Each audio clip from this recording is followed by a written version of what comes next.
Good evening and great to be with you. Have a look at me, would you? I'm as ugly as a hatful. We'll get to it in just a second as to why I'm wearing this beanie. Beanies and me are not compatible bedfellows, but I'm wearing it for a good cause, and we'll get to it in just a second as part of Game Changer. We've got a round of football brought to us by Game Changer in a couple of weeks' time. Welcome to the Second Division MPNFL Footy Show on GameFace, proudly brought to us by our major sponsor, O'Brien's Real Estate. Dan Lonigan is my name, one of the ugliest men in football. Hello, Wayne Cap. Dan, how are you? Good, mate. You've got your beanie going beautifully. You didn't 2 minutes ago, so doesn't matter what it looks like before the show, but provided it looks all right at the show. Nice and warm too, mate. Yeah, it is nice and warm. Hello, Chris Holcomb. Hey, Dan, that'd be an exclusive group, wouldn't it? Your bedfellows? It's a very limited exclusive group? Yeah, it is a limited group, yes. But quality. Quality. Not quantity, quality. Correct. Our special guest tonight, Sam, we're not normally like this. We normally behave ourselves a lot better. No, we don't. Is the acting captain at the moment. The interim captain's a better word than acting. With Dale Larness out injured, he's come across from Peninsula Old Boys in the amateur football competition, and that, of course, is Sam Glenn at Coringal Footy Club. G'day, Sam. Good to have you with us. Thanks for having me in. It's a pleasure, mate, to have you with us tonight. Now, let's look at what's going to be on the show tonight. Some big winners, some high scores this week in Division 2. Chelsea proved last week was no fluke with a big win over Somerville. Rye crash out of top spot after being well and truly thrashed by Mornington. Coringal win over the Dales in a shootout. That's Pearsdale. Dan's injury report, thanks to a new sponsor. I'll make it short, but it's very important. No, you won't. To Anytime Fitness, and this week's most valuable team and all the tips. And don't forget, of course, O'Brien Real Estate is our major sponsor with over 9 locations across the Mornington Peninsula. O'Brien Real Estate will be able to achieve the best price for your sale or rental, backed by a myriad of experience. Now, we're wearing the Game Changer beanies tonight, some wearing them better than others. For the May 15-16 round is Game Changer round in AFL Southeast. Coringal versus Devon Meadows will be the showcase Game Changer match.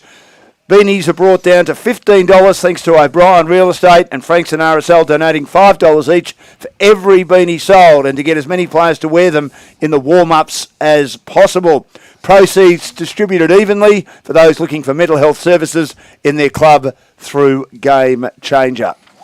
Sam, not a bad start to the year for your boys. 2 wins, 3 losses. How would you describe it after 5 rounds? Yeah, 2 and 3's not a bad start. We would have liked to have been 3 and 2, but with a few games coming ahead, we hope to get those as wins and push for the top 5, I think. Are you concentrating on the players you picked up and the players you have instead of all the players you've lost, which was a lot of the outside noise going into the season? Yeah, 100%. So we've got really good buy-in. We've got a pretty young group, and the new recruits, obviously myself being one, we've all bought into Luke's system and what he wants to push for, and all the young guys from the under-19s and the reserves grand finals from a few years ago, they're really driving it forward now. So it's all, we're just worried about what we've got and not what we don't have.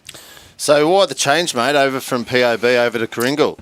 Well, a few different reasons, but I've been there a long time. My old man started coaching there when I was 13, so I just played all my footy there and just needed a change, really. Yeah, it wasn't because you went for the captaincy and the players voted you out because you're a shit bloke, or? No, I left when I was still captain there. Couldn't you ever come up with a better word? I know the word SHIT is the sort of word you get away with when you're on the air nowadays. It rolls off my tongue. Couldn't you have said maybe bad bloke or ordinary bloke, which of course Sam is not? Well, I think our audience are grown up enough to respond to my language at this stage. It's been 4 years. They know what I'm all about. Yes, a few blokes there might say that of me, but it's all good. So I'm interested. I'm an ex-amateur boy myself. What's the difference do you find between going to the MPNFL and from the Amos? Well, crowd-wise, obviously, it's a pretty big difference. Yeah. A lot more come and watch. But playing-wise, it's probably just the depth. And I know we're Division 2, but the depth of quality players in each side.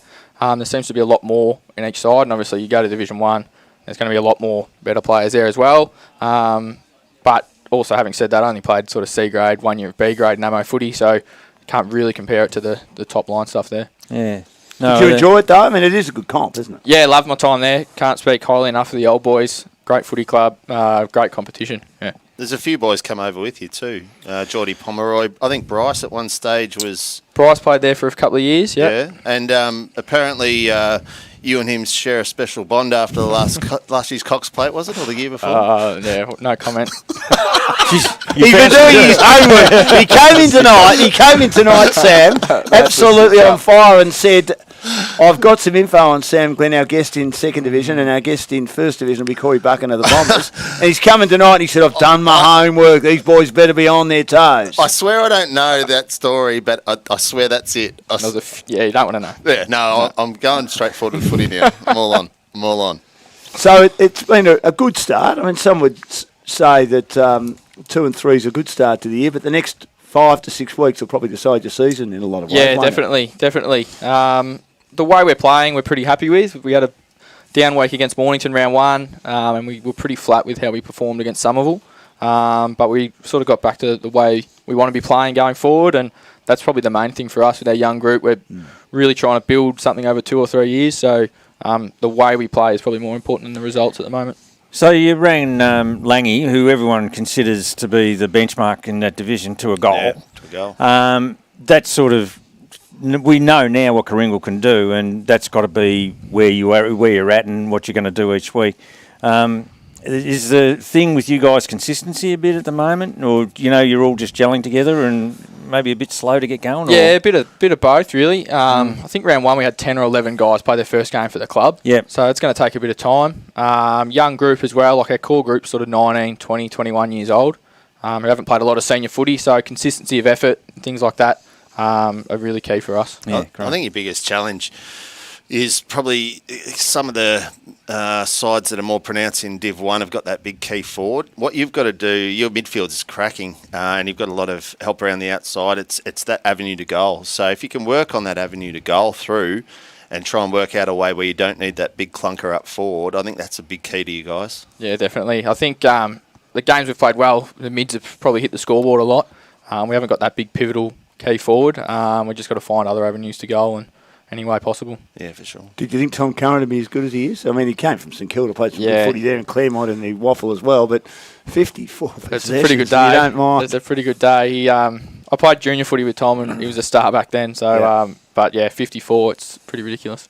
Were you thinking when he was getting the footage, he's having a lot of it, that he might be somewhere near 50? I mean, I know you've got to concentrate in your own game. You've had 30 yourself as well, thanks to Premier Data, but which is a terrific day. But you're thinking, gee, he's got it again. Yeah, we got into the rooms and we sort of joked, I reckon he's got close to 50, but you don't actually think he's got 54.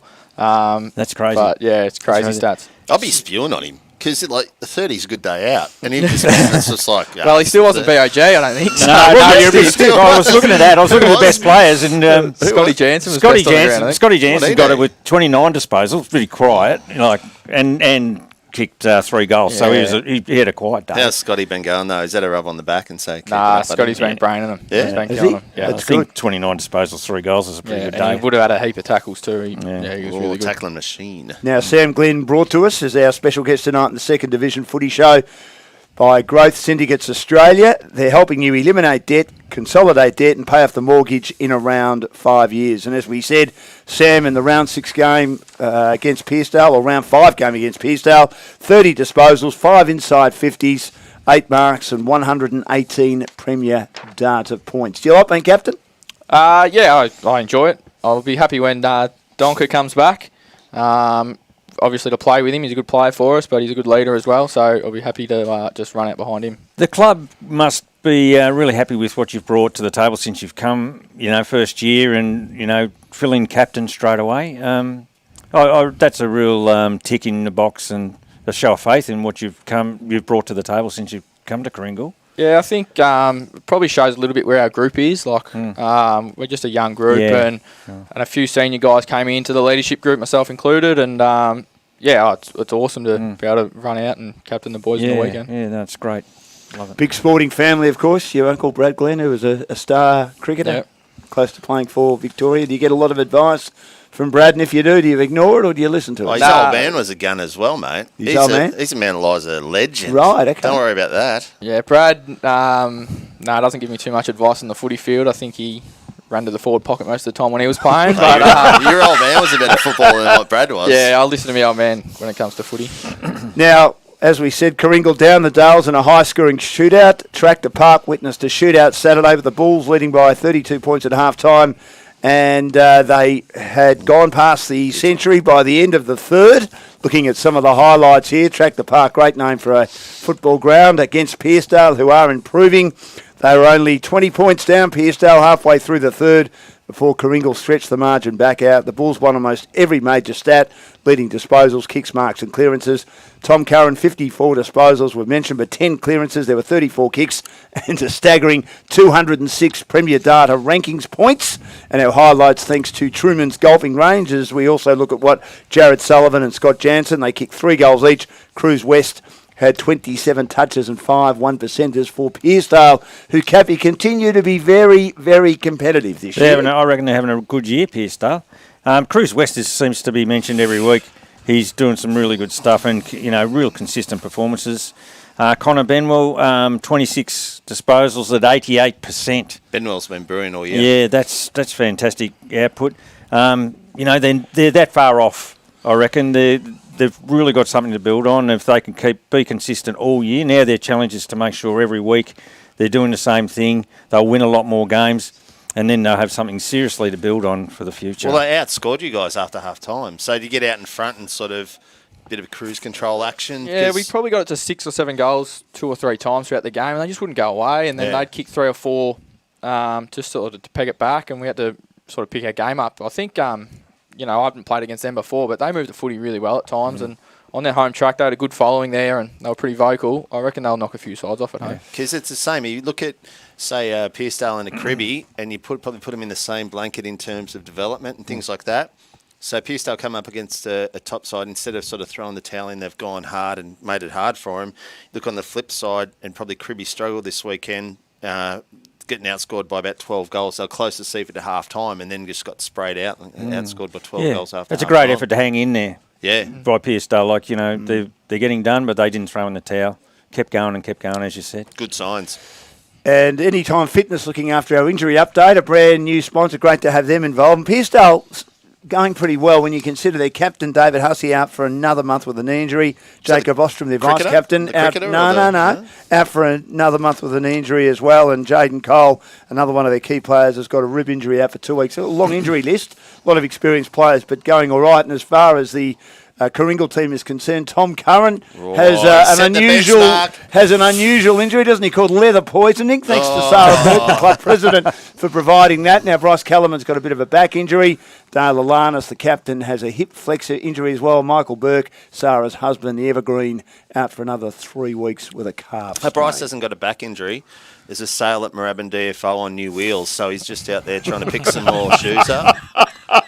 He's like the old man. He's a wheels king. Yeah, he certainly is. But yeah, Tommy Curran, leather force. He's probably seen what Zach Andratha's done over the last few years. Yeah. No, we're not doing that. Well, he's going beautifully. Well, we said last week to Zach, we said, look, you've been on the show, you'll get 50 this week. I'll give it a crack. Nah, Tom's come out and blasted him off the phone. He's going beautifully, isn't he? Now, Chelsea back up last week with a win over the Eagles, Somerville, and that has surprised a lot of people. They defeated it for Marnus Somerville by 21 points. And you and I spoke about this, Hulks. We were at the Mornington Rye game. We did. After an incredible come-from-behind victory. We thought, some of you have got their measure.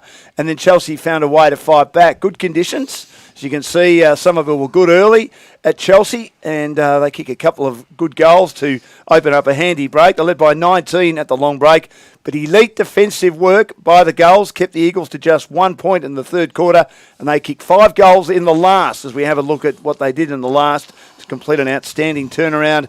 Todd Gardner finding some form, the 2019 BNF in second division, kicked 5 goals from 28 touches, 7 clearances in an outstanding performance for midfielder, while Sean Foster, who's had a good year all round, finally gets reward for effort from our Premier Data stats, 33 touches, 3 inside 50s and a goal, and maybe even a spot in the second division team of the week. Nudge, nudge, wink, wink.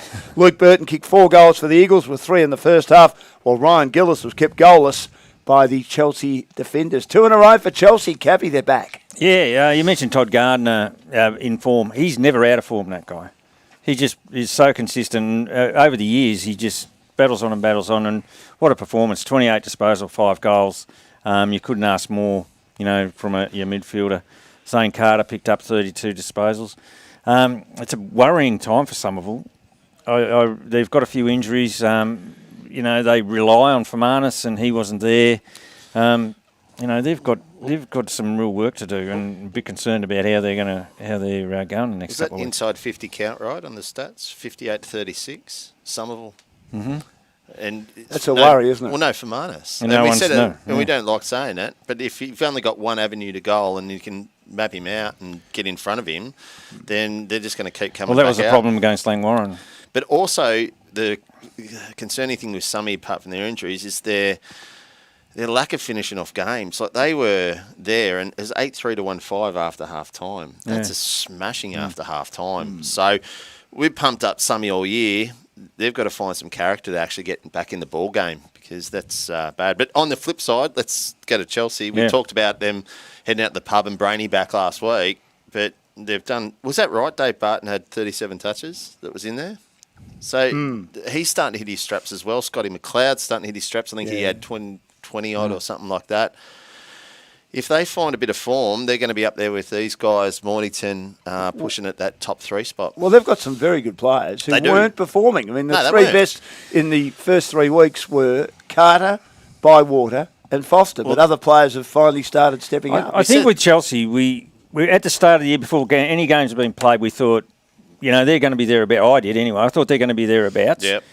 And then a couple of really, worrying performances earlier on. They played rubbish. Yeah, So and don't sugarcoat it. They were you know, rubbish. and the last couple of weeks they're getting their act together, Yeah. and maybe they are going to be as good as we hoped they would be at the start of the year. I hope so. We all want everyone to play at their top level, Yeah. and Chelsea's top level is top 3, I reckon. Yeah, well, finals for sure if they're playing at their best. You played Chelsea and no, just Summy. No, both. We beat Both? Chelsea at Chelsea. Yep. Round 2. A bit of the wet, but Yeah. that was a good win for us. And Summy, Fermanus was probably a difference, really. Yeah. He got on the end of a few, and Gillis banged a few through as well. Yeah, well, it makes a whole difference to their forward setup if they've got 2 of them going Particularly if Gillis can be kept quiet and there's no Fermanus. Where, as you say, where are the avenues to goal for them? Correct, exactly. And I just think their midfield too probably lacks a bit of ground coverage. We said they blew up against Langwarren, didn't we? they did. So they were getting found out. There's a lot of quick midfields in Div 2. So, maybe they're getting found out through the mid. They are injured,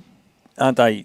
Dan, you've got the... Well, their injury list. Oh, what a great segue from the great man. How He's good's he learning. becoming, Wayne Cap? How good is he going? Thanks to Anytime Fitness. Hoganberg not due back till at least round 16. Fermanus and Beckett round 10. They need Fermanus back before that. Barber season, Hines round 10. Fawcett round 10. Jed Sutton round 12. Some good players. Westerman round 12 suffered a shoulder injury and he's been doing the tagging roles. Man season, Mantell week to week. Nagel the flu, missed last week. Should be back this week. Sedgwick week to week. And Mason's got a mysterious injury which Brad Canavan wouldn't disclose. And he's week to week. And what a good year he had in 2019. They're missing him. So that's a real concern. But Chelsea, It not is. many injuries and really starting to find Yeah. form and putting themselves in contention. Oh, well, some Good of work. those depths tested now, and they've got to make the most of what they've got. Good character from Chelsea. Now, the GameFace match of the day, thanks to O'Brien Real Estate. Mornington, too good for Rise. The Demons crashed back down to earth.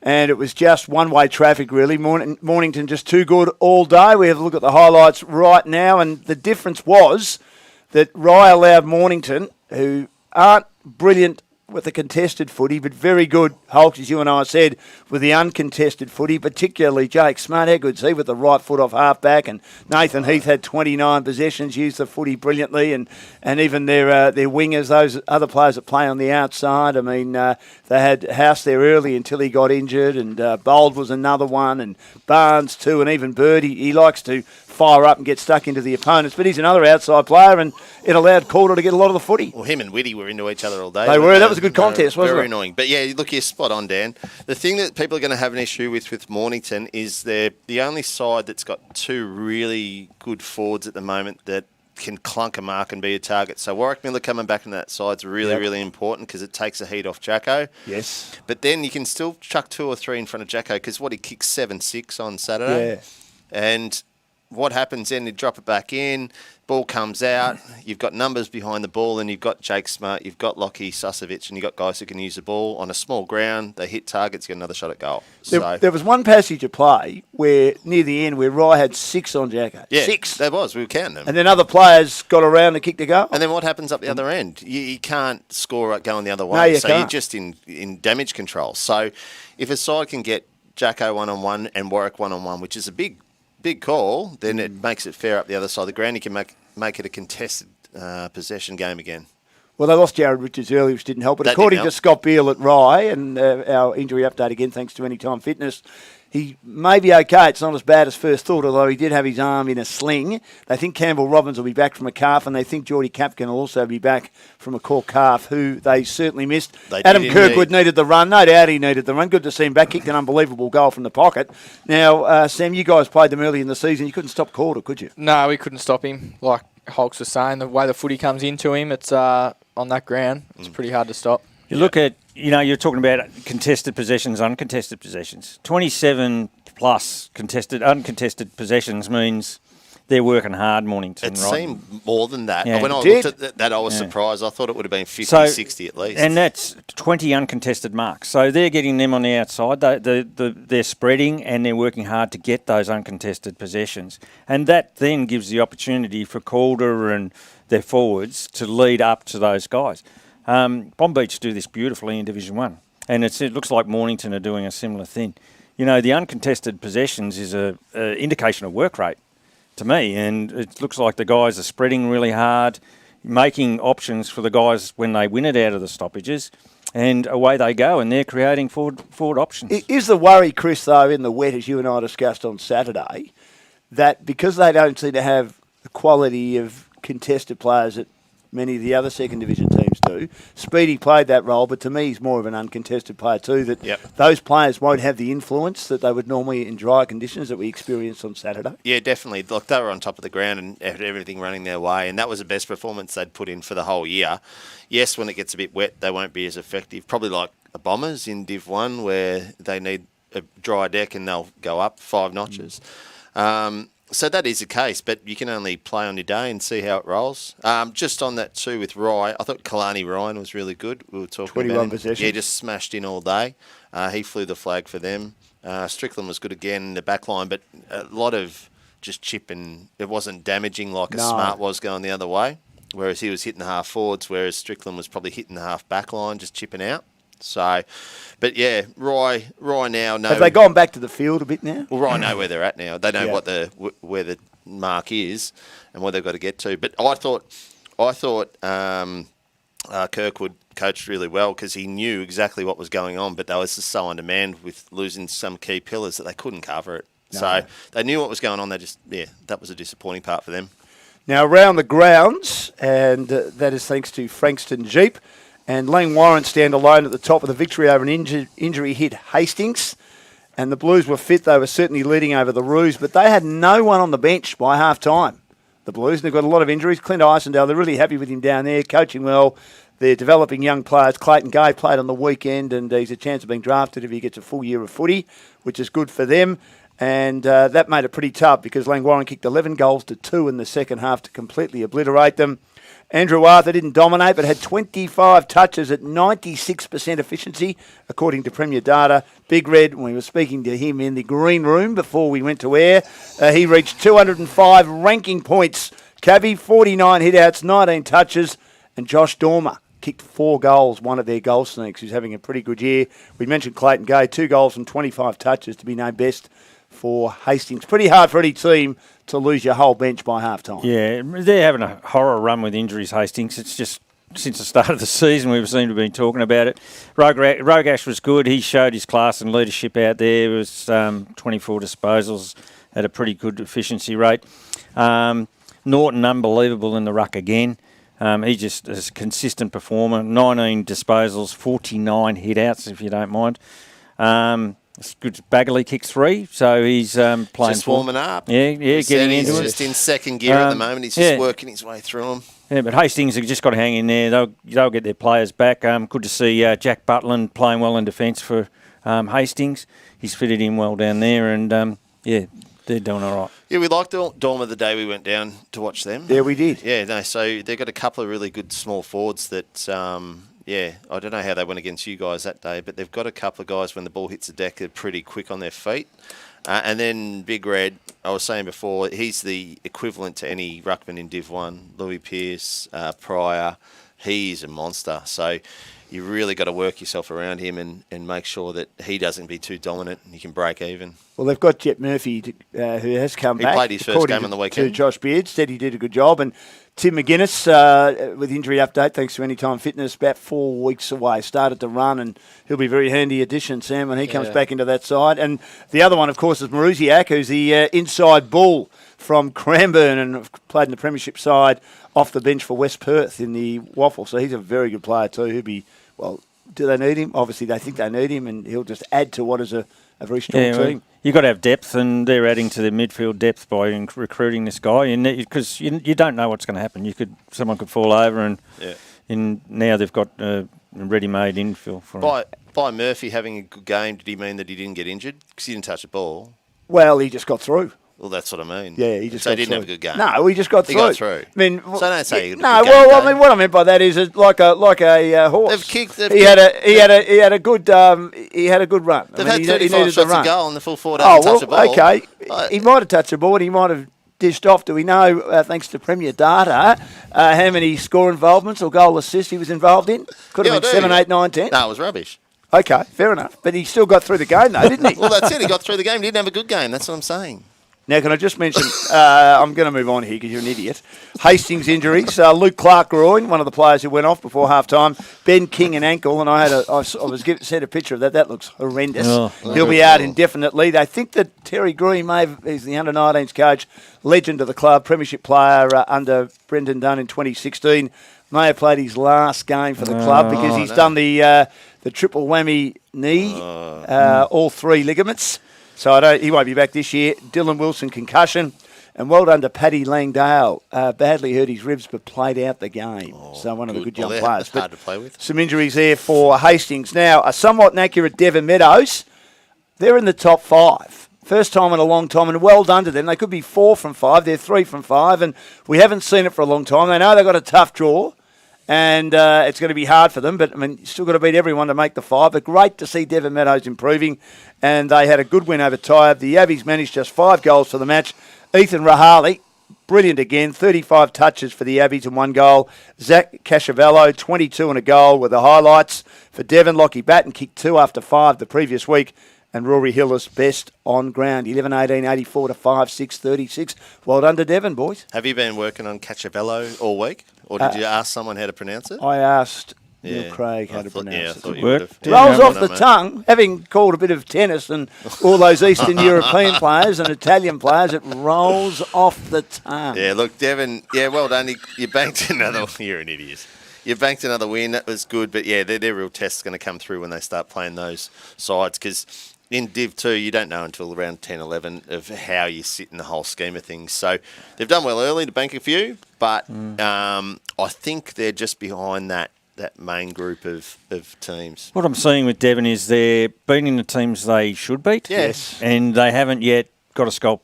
They need to beat, like Deledio playing this week again. Well, they had a chance for Rye. They had a chance down there under lights. And they should have beaten Mornington, probably. Yeah, I was going to say, that would have been... That would have been the scalp. Yeah. So they need to get a couple of wins against, higher rated oppositions, if you like, and then that'll see them have a chance for finals at the end of the year. You said you've got Devon this week, haven't you? Crib Point this week. Oh, Crib Point, then Devon. Oh, so you missed the Deludio bus. That's all right. Hey? Luckily. You would have liked to have played against, wouldn't have you? As long as you don't get a kick, it's all right. If he kicks it back, maybe not. No, he's playing more sort of behind the play bit, but he's issuing instructions out in the ground. He actually played at full forward, Dan. Did they? But then, but I think they might put him back. They might put him back. Oh, so that's what I'm hearing. Okay. Yeah. Now, Seaford defeated Crib Point. And they played an interesting game, certainly up to half-time. The margin was 13 points, but for the second week in a row, Cribby just falling away against a better side. A 9-goal third quarter for the Tigers put the game to bed, and Cribby couldn't find a way back in. Aaron Walton, skillful, up front as he often is, 6 goals for the day. Tim Broomhead's having an outstanding year. The ex-Magpie kicked 4 from 29 touches. And Ishak Bashir is constantly impressing with 2 goals and 35 possessions for the Magpies. Harry de Kluver fought hard. And Cooper Wiskin, who's been in our rolling team of the week on a couple of occasions, had 6 rebound 50s. Yeah, well, I don't know if the stats are right, but I was looking at this and it showed Seaford's disposal efficiency at 80%. Oh, Jesus. That can't be right. It's pretty good. David Grayson's mum was doing the disposal efficiency on that occasion. That's incredible. If it's right, that's unbelievable. They dominated, obviously, plus 30 inside 50s. It was only after half time, though. Yeah. So, look. Is Mrs. Rayson a good stats person? I wouldn't know. I just threw that out there. Look, I was just punching in the dark there, Dan. Sorry, mate. Unusual. I don't know Mrs. Rayson. Do you normally connect when you punch in the dark? Well, I used to. Not anymore. Not anymore. You're a lunatic. Oh, you are a lunatic. But, yeah, go. Anyway, you two. Sorry.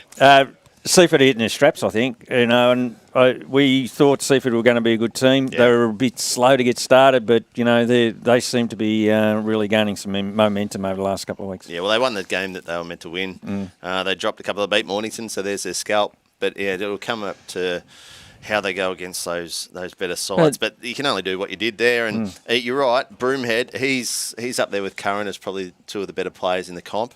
Walton, you can't let him alone. He's kicked a 6. What a good player he is. He's been great for years. He's a champion of that club and just keeps performing. It's unbelievable. But with Broomhead, not only does he get the disposals and bring his mates into it, 4 goals as well. So, Bashir's been really good the last 3 or 4 weeks too. I think I snuck him in this week too. Did I? Macklin get a run? No, I don't think I did. Oh, yeah, I did. We'll get to that in just a second. But Devon don't have a lot of injuries. But Nathan Drew, who Neil Craig and the club love, a young defender, has a jaw injury. He's out for 6 to 8 weeks. So it's a really bad blow for them and really bad blow for the young bloke. Hopefully he recovers pretty quickly, and that's thanks to Anytime Fitness. Crib Point, well, they've got a lot of injuries, particularly to experienced players, including Jai Brooks shoulder, Joel Smith thigh, Wade Syme shoulder, Jacob Cook ribs, Jim Cook also a rib injury, and Zach de Kluver with a knee. So the injury list continues to grow, unfortunately, for Cribby, who are battling pretty hard. Now let's get to our team of the week, thanks to Frankston RSL, proud sponsor of local footy and game changer. Chris Holcomb, the floor is yours. So defenders, full back line, Stricko, Rye, Backman at Hastings still in, and Zane Carter. They're very hard to jam out of there because it's consistent every week. Jakey Smart enters in at half-back flank. He was phenomenal last week. Kane McKenzie replaces his teammate at centre-half back, and Connor Benwell, he's just every week he's there, high 20 touches. Have to agree. Doing a great job. Another new one, Bashir from Seaford and Blake Peach on the wings. Then you've got Norton, Zach Andrew Arthur, Tommy Curran and Joel Hillis. It's a very good midfield, isn't it? It is nice midfield. I like it. Half forwards, Broomhead, Francis stays in there. Toddy Gardner gets a run. He only needs 1 good week and he's back through. Forwards, Aaron Walton, kicked another 6. Jacko Calder and Mulvogue stays in. He had another good game. Interchange, Cruz West doing very well. Rahili doing very well again. Meso, this is one more chance, and then you're out. All right, so you got to have a good one this week, or you're off. Well, he's not playing at the moment. Well, he played on the weekend, so he's got a mysterious injury. But he's got one more week, or else he's out. So he's got to perform. And then Kleenex, Sean Foster, has been sooking up all the last month, saying, "Oh, my stats are wrong. I need to be in the team of the week." Oh, you're in, Fozzie, but you're under the pump. Let me tell you right now. So I'll be watching very, very carefully. What about our guest, Sammy? You need to be... Look, all right, Toddy Gardner, Tim Broomhead, Aaron Walton are the 3 that I think he needs to surpass. If he has another couple of good weeks... Plays like that again, you're in. First emergency. First emergency. Thanks to Great Syndicates Australia, Sam Glenn is our guest, the interim captain at the moment of the Kooringal Footy Club. Have won 2 of their first 5, and GSA helping you eliminate debt, consolidate debt, and pay off the mortgage in around 5 years. All right, guys, let's look at our tips for the 6th round. Can you believe it? This is a season flying through thanks to Telstra Business and Technology Centre, Melbourne South. Now, everyone missed on Chelsea and Plugger tipped Tyab last week. Now, the team at Telstra Business Technology Centre, Melbourne South, is helping local businesses turn technology into opportunity. Go to TBTC. What a mouthful that is. melbsouth.com.au to find out more, or call 1300 669 103 to chat to the team today. Let's get through the selections. Chelsea, big opportunity for them. If they win this week, we'll certainly be having a good look at them, Cappy, but they go to Lloyd's Park and play Langwarrin. Yeah, they won't win. Rightio. So We've just got the balloon flying above, and Cappy's just pricked it. Good on you, Cappy. Going? No, they won't. Flat as a night carter's hat, mate. they are going. Look, they're going great, and they're going to make a great game of it. But I can't see them beating Langwarrin. They're doing everything right, Langy, and they'll be favourites. Hulks? Yeah, Langy easy. Yeah, I think Langy would be too good. What do you think, Yeah, Sam? Langy definitely. Devon Meadows and Hastings. Big opportunity for Devon at home. Hastings with a lot of injuries. So I know Hastings have been doing a lot of things right, but starting to lose a lot of important soldiers. I think Devon at home. Yeah, Devon will Might win. get over the line here. I think Devon will win, but I'd love to see Hastings get a bit of luck. And I know they're working really hard. There's a positive attitude down there. The coaches are working really hard at keeping everyone up and about. And they've given a lot of young guys some opportunities. I'd love to see them, make a game of it. I think Devon will be too good for them. You always pump up the side that you're going to tip against. I didn't before. It's unbelievable. He's unbelievable. Is Deludio playing this week? Yes, he is. Yeah, so Hastings will win that. Why? Are you serious? Hastings will win that. They've been more competitive against the higher sides, and I think that they'll win that. I think they'll bounce back from their loss last week. And there we go. They'll win Devon that. were pretty good against Rye, you've just said. Devon were very good against Mornington. Yeah, but I don't rate them as high as I rate Hastings. Okay, fair enough. So Hastings will win that. Well, I think Devon will win. Sam, I thought what do you were think? the expert. Devon at home. Devon at home. Very good. 5th against 9th. Ryan Seaford now.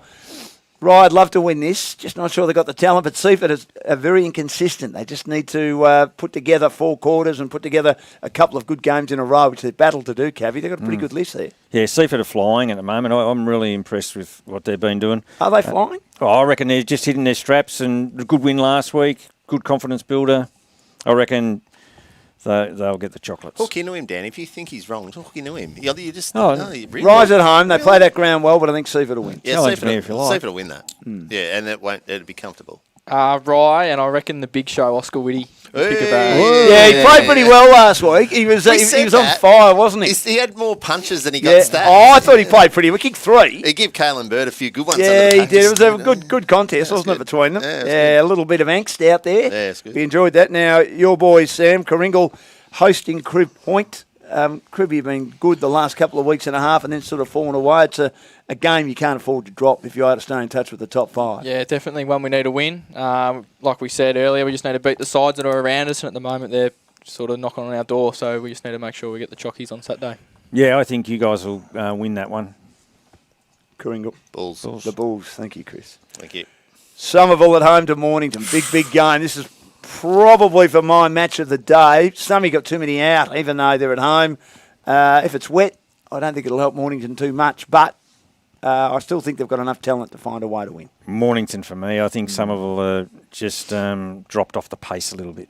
Yeah, I just checked the BOM, the Bureau of Meteorology, and I checked out Jane Bunn before I left, and she says it's going to be good enough conditions for Mornington to beat Somerville. Yeah, Jackson Calder and Luke Egan. That'll be a good battle. Yeah, I know. You can drop Mackenzie back or you can drop Rowe back. They've probably got 2 of the better defenders in there to handle Mornington with Warwick Miller and Jackson Calder. But to that extent, I think they got too many down, and I think Mornington coming off their best game of the season will beat Summy. Now, Pearcedale only won 1 game in 2019 and then didn't win again. They have a chance to have 2 wins inside the first 6 weeks of the season. They take on Tyab at Tyab. They'll be warm favourites. A long time since Pearcedale have been warm favourites to win a game of footy, which is a great sign, Cappy. They deserve to be favourites too. They've been playing really well, and they should win pretty easy, I think. Bucks' old side, the old Yabbies, nip. Yeah, we'll get to Corey shortly. There'll be no nipping down at the pond this week. It'll be You all don't think Pearcedale. so? Yep. Now, Sam, Somerville, Mornington? Mornington. Yeah. Mornington. And Tyre, Pearcedale. Yeah, Pearcedale. They were pretty good last week, Pearcedale, so yeah, I reckon they'll win. Now, that's our tips, thanks to Telstra Business and Technology Centre of Melbourne South. Thank you, guys. We really appreciate everyone for being here tonight. We thank Sam Glenn, the guest from the Kringle Bulls. Big game of footy for them this week. You're having a great season, Sam. Well done on what you're doing down there, and good luck for the rest of the year. Thanks for joining us. Cool. Thanks, for having Sam. me on. Thanks, Sammy. You're a Some legend, great mate. Syndicates Australia sponsoring our guests tonight. That is the second division footy show for another week. Have a great round of footy. May the best team win and get your game face on. Face on.